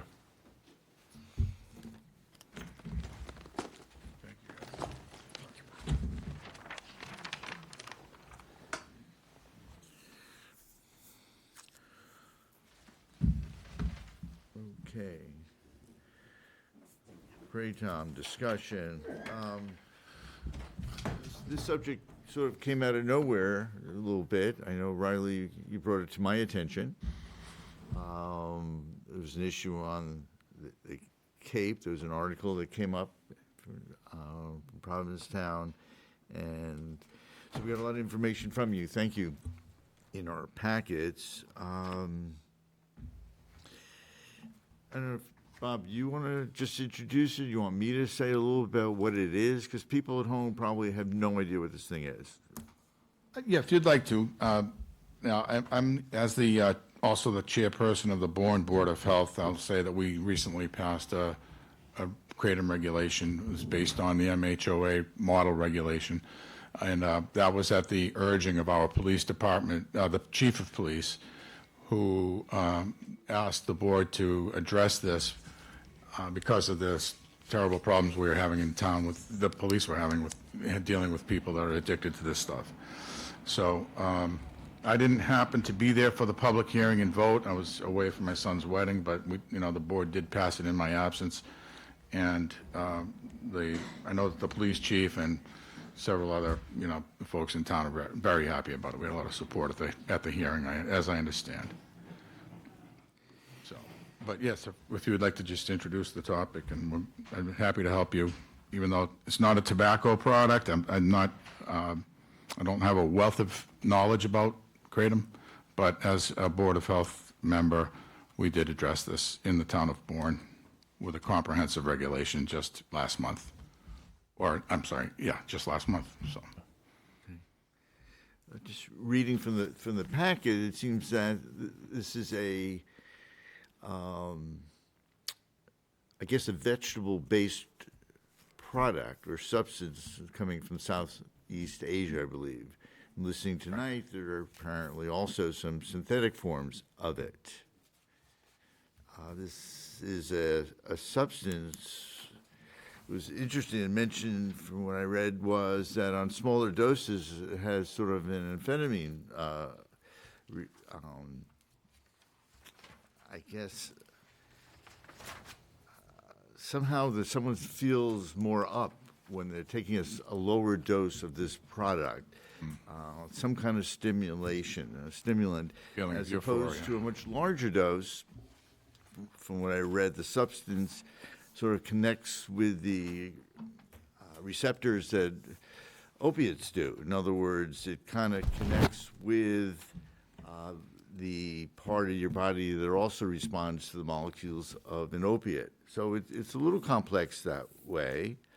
One of the issues from what I read was that there's really no regulation on it.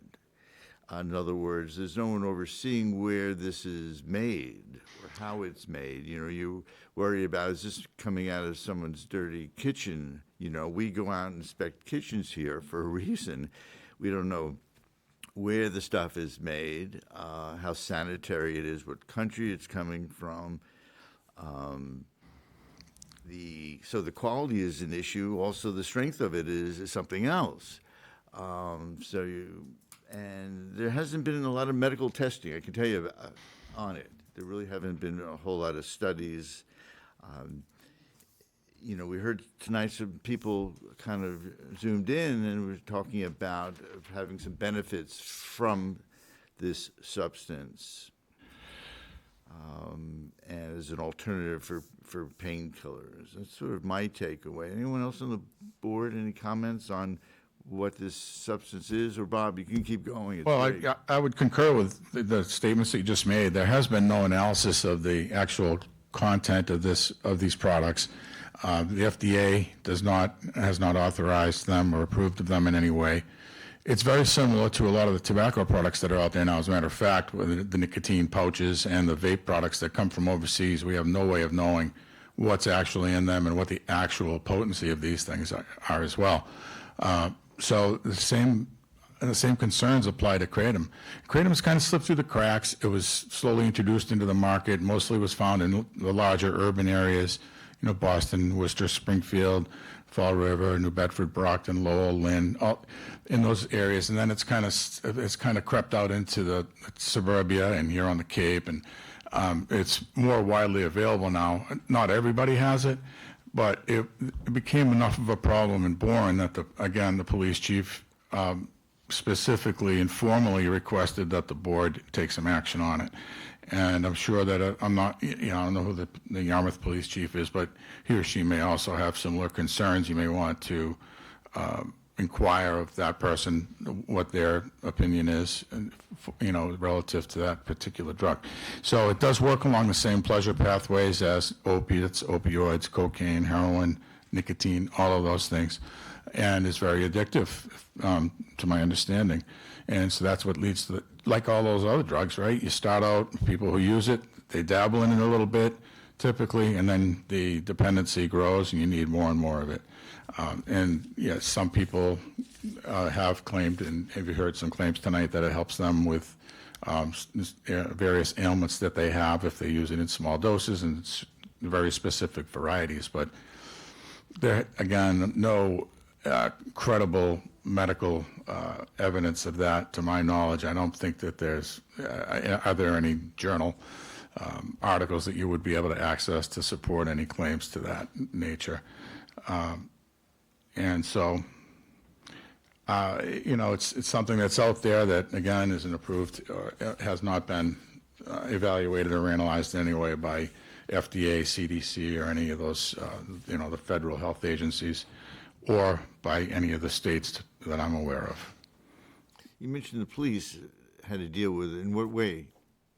Well, people overdose on the stuff, and then, you know, they have to go out and deal with people that are acting violently and, or, you know, whatever else. And so it's leading to abuse of illegal drugs as well. And in fact, I think the FDA, just to kind of shift back that way for a second, they want to take some action on it, but, you know, we all know how slowly the federal government usually works.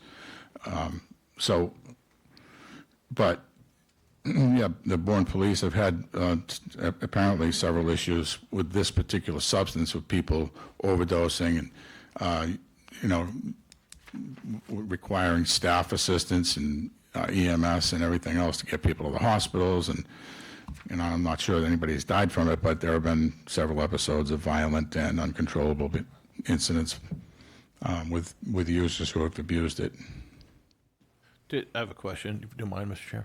Chair. Did Bourne ban all kratom, or just the whole leaf, or the 70H synthetic? I believe brand? in all forms. It's from the MHOA draft model regulation. Okay. So there's also one that Northampton, the city of Northampton, in Western Mass had adopted, and it has a couple of minor rhetorical differences, but as far as definitions and the penalty phase and that sort of thing. I had a couple of comments about it. Of course, it seemed like the DEA and the FDA had just kicked the can down the road just because of public opinion. Right. As far as I could tell, there's really no quality control in these products. There's a wide array of these products available, including a synthetic form, 7-hydroxy, I think. That's even more of an issue. But it's unlikely that anybody or any company is going to do any kind of a study on the product, because there's no way that they can assure that it would remain proprietary. In other words, it would cost them a ton of money to do a study on this product, but there's no way that they can assure that they would retain the rights to be able to market it. So it's pretty unlikely that even going forward in the future that this product is really going to be well investigated. My concern also with this active ingredient is metragenine. And metragenine, it's a type of product that requires there's this cytochrome P450 as part of our, it's a protein that actually metabolizes these drugs in our body, and it's very variable. The cytochrome P450 can be very variable from one individual to another. So one individual might not have any effect to this product at all, and another one could essentially cause severe harm. And a good analogy of that in veterinary medicines, we have this drug that we use all the time. It's called ivermectin, very common parasiticide. And there are several breeds, collies, Australian Shepherds, Border Collies, that lack this cytochrome P450 system, and it's lethal. You use ivermectin in these cases, it's a perfectly approved product, but in these breeds, it will cause your death. The side effects of this metragenine are seizures, liver failure, breathing, pulmonary compromise, depressed breathing. So there are some pretty serious side effects. And the fact that the product is so unregulated really raises concerns for me that it should even be available to the public until we have some sort of quality control with it at this point. And I don't see that happening. So I have serious concerns that there are a lot of side effects in this drug that we don't even know about, or that we might run into, have a problem with. So for that reason, I'm not a proponent of the sale of it at this point.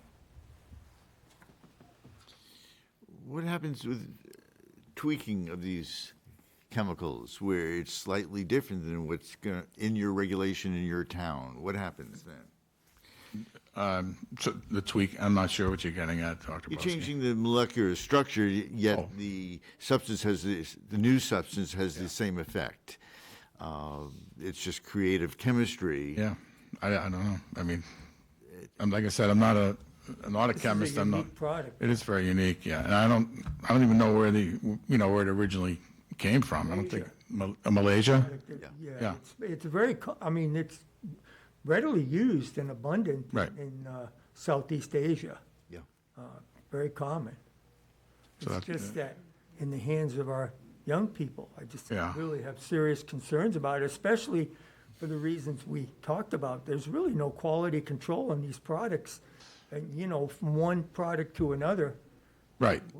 Some of it's synthetic, some of it is supposedly natural. There's probably some hybrid stuff and no analysis of it. cost always comes into, when they're producing these products for sale, can't tell me that cost doesn't come into play, So that, And the products could be adulterated, and they often Absolutely. are. Yeah. And that's been a real problem for responders because they don't know what they're dealing with. Exactly. Right.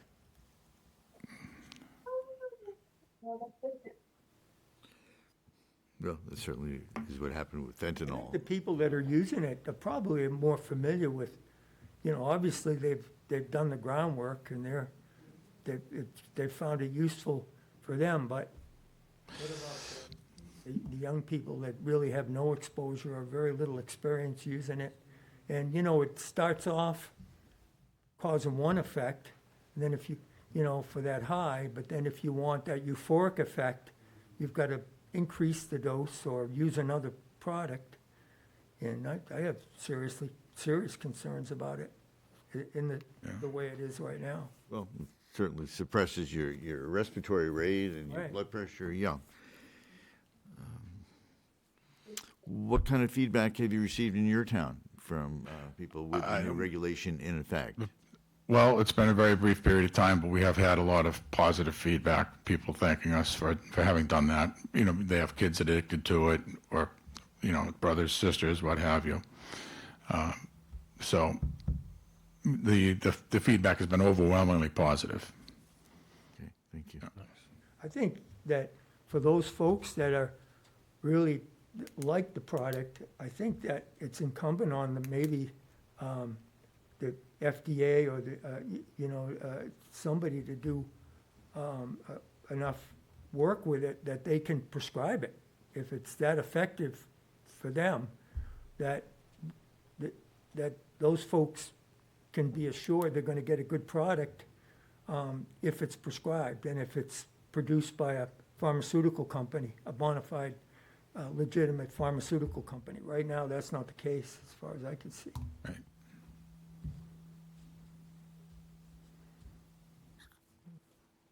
Anything else on the board? No, sir. Do you have any feelings of what you want to do about this? Would you like me to put it on the agenda for the next one for more discussion, get you more educational pamphlets? As you saw today, we have multiple emails from multiple different people that came in just today that we weren't able to get on the slides and stuff like that. Riley did print out a packet, gave them to you, that new stuff that came in. I didn't have a chance to get out today to actually buy a bottle, but we did get some good pictures of, and it looks just like anything you can get on the counter over like the 5-hour energy drinks you can get at Ocean State Job Lot, at Cumberland Farms, anything like that. And so we can get you more education and more stuff to the board and we can have it for another discussion to eventually put it on for a vote. So. Mary, I'd be interested to hear from the first responders, the police and fire departments, and as far as like how are they dealing with overdoses locally and how they're treating those.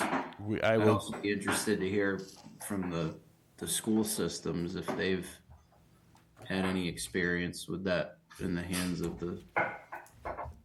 Yes, sir, Eric. I'll be more than happy to start my research on that and get you that information by the next meeting. Cool. Thank you. You know, if it's coming in a little bottle or if it's coming in tablets, you may not know how strong it is, but what happened with powdered? It comes in powder, I think, doesn't it? Yeah, it comes in several forms, but I'm not familiar with all of them. So, yeah. The quantity would also You be could an issue. ingest it in several different ways too, Yeah. right? And mix it with other things and whatever. The other point is, I think as it becomes more ubiquitous, it's going to be tougher and tougher to regulate unless we have some regulations in place. I was just reading this saying you can see this one little bottle and somebody buy it and drink it, but up there, servings per container, 2. So all this, the hydro, I can't even say that big word, I apologize, but that's double the amount that people are actually taking I can't say everybody's only doing a half of a bottle as the recommended serving. So they're getting twice the amount of stuff into their system as it is. So, but I'll be more than happy to get more information out, and I'll continue to feed it out to the board as much as I can. I don't know if your town, did we see your regulation or not? We're using town, I don't think so. Yeah, we had it in last meeting's packet. I'll be more than happy to get it out again, so. Okay. I didn't even know you were talking about this tonight, so I would have brought more information, but again, and I wasn't present for our hearing and the board voted on the same night, so that one kind of bypassed me. You did very well. Caught you off guard. Thank you, Bob. No, it's okay. Appreciate you hanging out. But yes, we did have their. So how it kind of came about to my light. A concerned citizen called us and said that her son had overdosed a couple times on this, and if we were doing any regulations on it, if there's any program, and I'd never heard of it, so that's when we started doing research. Riley got some information for me, and just so happened then something came out from P-Town, and then literally like a day later, next day, Bourne passed it, and it was already on our agenda to talk about. So I didn't think it was that great of issue, but now that it's coming to light, it's a lot bigger issue than what I thought it was, and we're not the only ones that might have this problem, and it's a problem we can nip in the bud before it gets greatly exposed. So we definitely have it being sold in town? Yes. Okay. And I agree with Larry. I mean, if we're going to do something, and like Barry said too, I think we need to do it pretty quickly, because right now it doesn't sound like it's a big product for our convenience stores and other places that might carry it. But, you know, it could get to be big, and then we're going to deal with taking away another product that's part of the income. So I think we should probably deal with this pretty quickly if we're going to do anything. I mean, you want to look at a regulation, to propose one? Sure. Okay. I'd like to, yes. Okay. Abstract that we have, it's pretty informative, gives a lot of good information. If I could just read a paragraph. Oh, yeah, great. Yeah. Without standardization, use of good manufacturing practices and strict quality control measures by manufacturers and distributors, individuals who ingest Kratom products cannot be sure of what they're taking. This problem suggests that systematic and cautious regulation of kratom products is likely to improve their safety. Such regulation and standardization is certainly needed, but it's unclear how such quality control programs can be developed and administered. One possible approach might be to use typical concentrations of metragenine and 7-hydroxymetragenine found in kratom leaves as sealings for alkaloid content of all products.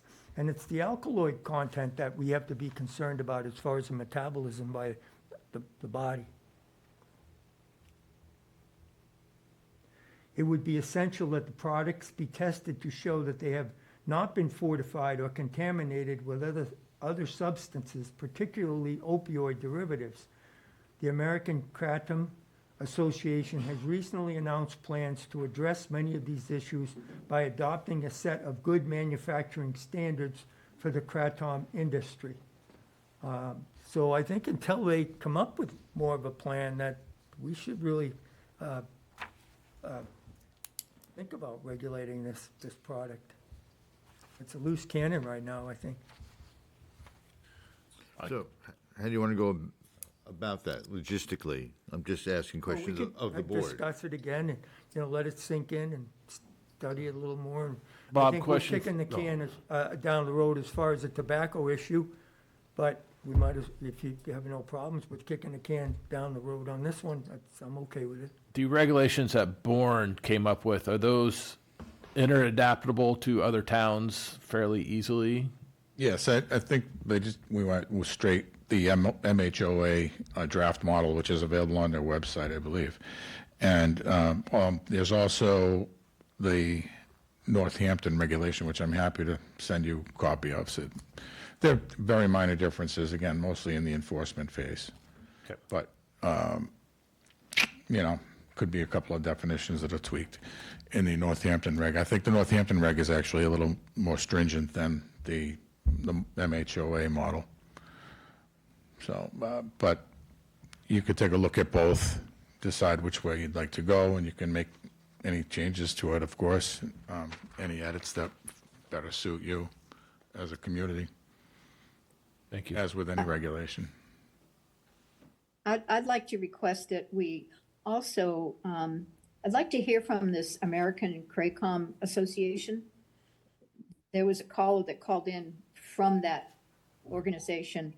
I don't know if he was a representative of it or just a member, but it sounds like they've done a lot of work in regard to it, and I'd like to hear what they've done. And we know that, Larry just read the section that said that they were working on standards and, quality control measures and all. So I'd like to hear what they're doing. Because we know the government is not going to do it. And the big pharma is not going to do it for the reasons that we've already discussed. So, and if the FDA makes it Title I, then no one's going to be studying it. So anyway, I'd like to hear from the Kratom Association too. I'm not sure how we can try to reach out to them. I'm not sure. Well, that fellow that spoke We'll see on if- just in the beginning of the meeting, he was from the association and offered to answer any questions or whatever. So maybe we could get him to come, zoom in to a future meeting and tell us some more about what they're doing exactly. No. Okay. So we're talking about getting the first responders in as well, okay, for the next meeting. Yep. And maybe a model for a regulation, if the board wanted to move forward on it, would be helpful. Okay. I'm good with that. Okay. Well, thank you. Appreciate Congratulations it. to your son. Thank you. Good luck. Okay.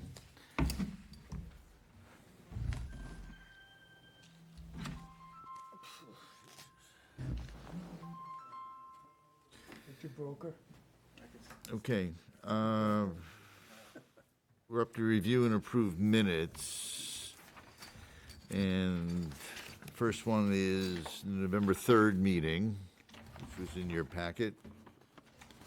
Does anybody have any comments, corrections on the November 3rd, 2025 meeting? I did not. Didn't either. Well written. Thank you. Eric, Mary, anything? Nope, nope. It's time for a motion on it then. Make a motion that we accept the meeting minutes from November 3rd, 2025. Thank you. Is a second?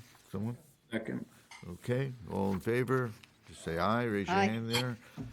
Okay, it's probably most of us, enough for passing it anyway. So, that's good. We got one more to go. And that's the minutes from the December 18th, 2023 meeting, which I'm sure you remember all the details of the meeting. That was a meeting for the ages, though. I remember that meeting. Yes. It was a great meeting, actually. Yeah. A lot I didn't see any issues with it. got accomplished at that meeting. I agree with you. I didn't either. Enlightening meeting. And I make a motion, we accept meeting minutes from December 18th, 2023. Second. Thank you. Okay, all in favor, raise your hand, say aye. Aye. Aye. Okay, that passes as well.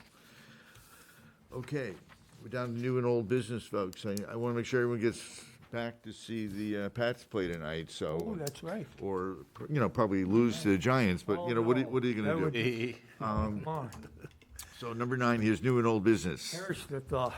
I have a couple things on our agenda. Alpha-Gal syndrome over on the Vineyard is highly going up. It just so happened a gentleman who had it didn't realize he had it and had a hamburger and passed away within 4 hours of having it. Second exposure I saw. Yeah. So if you're out, right now it's high tick season. Now, is that October. the only case that, or are there other cases? There's a lot of cases. I have this in front of you. And it's more on the Vineyard for some reason but there are some here. Just if you're prevention, we've talked about tick prevention multiple times. Check yourself, wear light colored clothing, check yourself. I put on an all natural on myself when I go out walk my dog. Larry, do you recommend anything for pets when you're walking dogs out on the? What I do is I have these gaiters. They're only $20. You can get them on Amazon or anywhere. Pardon? Oh, yeah. I use these gaiters, they're called. Oh, I bet. For You can personal actually- for dogs and stuff. What do you? Well, here's what I do usually if I think of it. I'll spray the gaiters before I put them on with this permethrin Yep. product, and then I'll spray a paper towel with a permethrin products and lightly wipe down the legs of my dogs. And I'm very careful to check them when we come back from a walk. The only problem this year, more than any other year, I've noticed all these nymphal ticks in October and November. They hung on, and I'm still getting them. And they're tiny little ticks. You can barely see them. And it's something to be concerned. They're deer ticks, though they're not the Lone Star tick. Or the Lyme. The Lone Star tick, the one peculiarity of the Lone Star tick is they're very fast. They can, they're very mobile, and they can travel around your body very quickly. So, but they're a little larger and they look different than the deer tick. Anybody else on ticks? We got another one that from Mary sent me a little thing from the CDC. We've talked about it at previous meetings about vaccinations and autism, and it just says vaccinate, and from the CDC website suggesting that vaccines do not cause autism. It's being a medical profession. Do you want to expand on that, Chair? It's got very confusing out there of just that subject of. You're being kind. Yeah, in that there haven't been any well-conducted medical studies really connecting the vaccines to autism. Just isn't there. But we're hearing all kinds of things, and that's why in the last couple of meetings I mentioned you need to speak to your health provider if you have any questions or concerns. So we're actually seeing people are being really, really hesitant to get vaccines, including for their animals, which I came across an article about that. So it's things have changed. There was a big discussion about people who are refusing for their newborns hepatitis B vaccines, which is the mortality rate is very high for infants who can get hepatitis B. So, get educated. Don't just watch the TV station you normally watch or the newspaper you read. Speak to whoever you go to for your medical advice, is what my suggestion would be. Perfect. I'd like to add to that. And for us, as we who are on the Board of Health, we should be listening to our own Public Health Commissioner, Dr. Goldstein, because Massachusetts is not going along with all of the national news that is coming from CDC, the changes that are coming. And we are part of Massachusetts government, and I think those are the ones that we should be looking to for our leadership. So in order to help people who ask us, certainly they should speak with their physicians, absolutely, like Killard said. But we also can say that, we are part of the Massachusetts Department of Health, and we are going along with what we are hearing from our experts and our scientists who are still there. Good point. Thanks for bringing it up. Yes, this board answers to the Department of Health here in Massachusetts. And obviously, this came up a lot during the peak of COVID. So thank you, Mary. What else do we have on the list? I got a couple other things. At town meeting 2 weeks ago, the plastic bylaw ban that was put in effect 2 years ago was rescinded. So now it's our regulation that we will be following for the town of Yarmouth on the plastic regulations starting 1/1/26. I'll be working with Phil and I getting all the educational components out to all of our establishments on what plastics they can and can't use, how to deplenish their stocks, what we're expecting from them, what they're expecting from us, any questions they have, all that education just to help the town.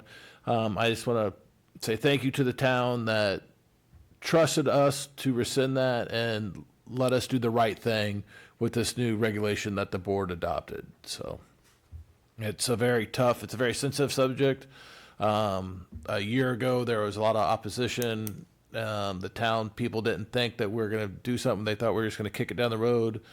The town administrator, Bob Wittenauer, put together a great team, and we came together.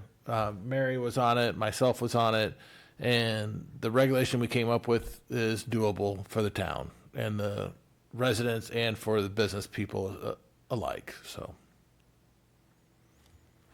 there's that. Kudos to all the people that put all that time into that effort. It was a full throttle committee, and we knew we were on a time crunch, and we didn't want to sit back. We were meeting either weekly or biweekly to get it done. So we did it.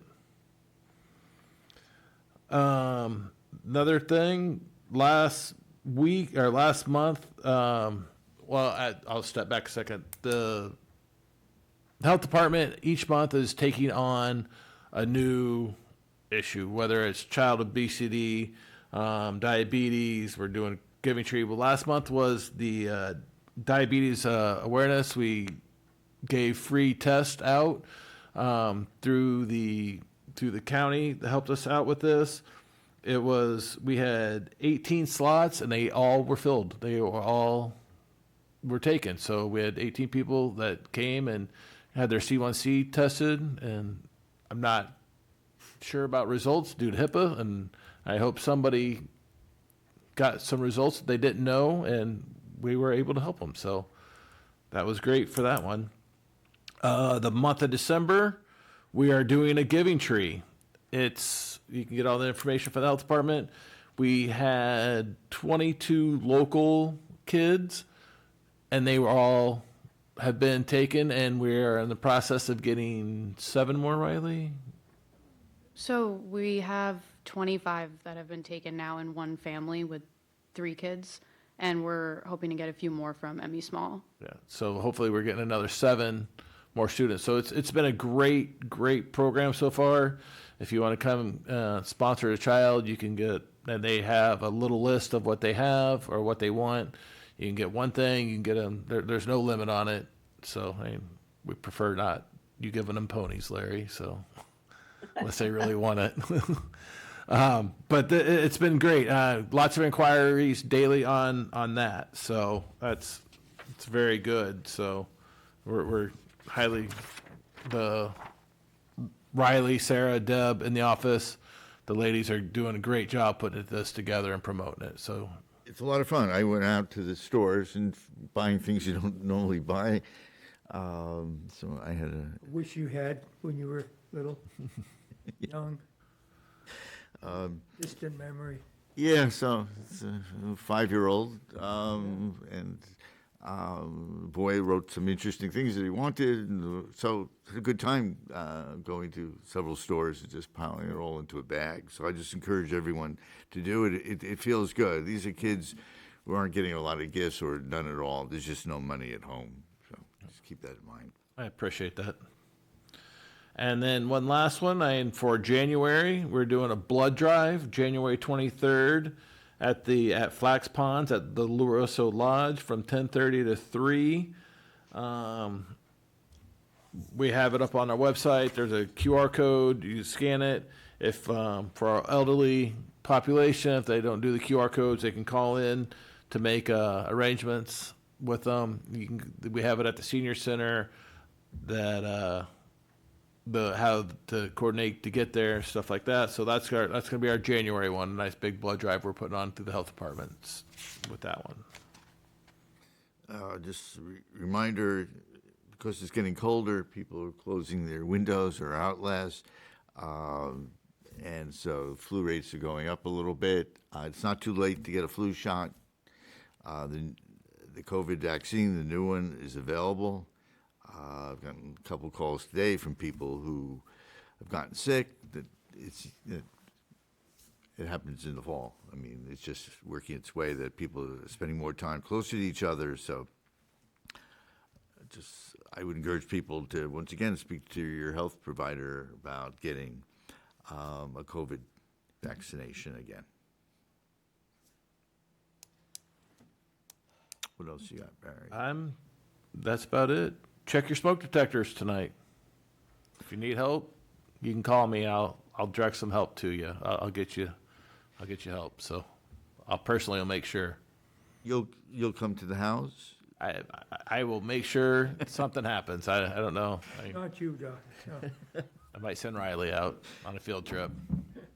Okay. All right. Next meeting in 2 weeks. That would be the 15th of December. 15th of December. We have a couple things that sounds like we have on our agenda. We do. It's going to be great. At the 21st of December? The 15th. Hold on, I got the wrong. Oh, that's the 2026 count I'm looking at. I'm looking at the 2026. We'll let that go, Dr. Vidizio. We'll let that go. But so, if there's nothing else, I want to show up at the right night, though. we I want have you one to. Yeah. What's up, Mary? I received a very nice note from someone who watches our Board of Health meetings. And if that person is watching tonight, I just want to thank them. I felt very happy and encouraged by it. And it was a very kind gesture. Thank you. Yeah, I think she gave all of us a note, and really a very personal note as well. It was great. I really appreciated it. Yeah, I received one. She's very astute, and she watches the meetings very carefully. She knows a lot of the details. But it was nice to get positive feedback for all of us. And speaking of that, I didn't realize, and I realized, but I didn't realize, just with the 2 agenda items tonight, it wasn't just local. It was, people around the country found out about our agenda and stuff like that. And I was very happy to see that we had a crowd here tonight.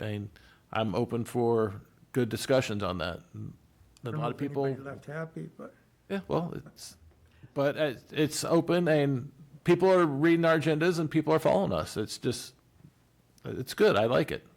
Yeah, I had no idea that's what was going to take place, that people would be coming in. So, yeah, it's nice to hear from the community for sure. They're always welcome. Okay. Eric? This is your time, maybe? Time to shine. Yeah, so what do we have to do now? I think I'll move we adjourn. Oh, interesting. Okay, is there a second? I'll second. Mary can second. Who gets credit for that? Mary. Give it You can to Mary. share it, I don't really care. Oh, it's okay, all in You're more favor? astute than I am. Raise your hand and say aye. Fine, this meeting is adjourned. Thank you, everyone.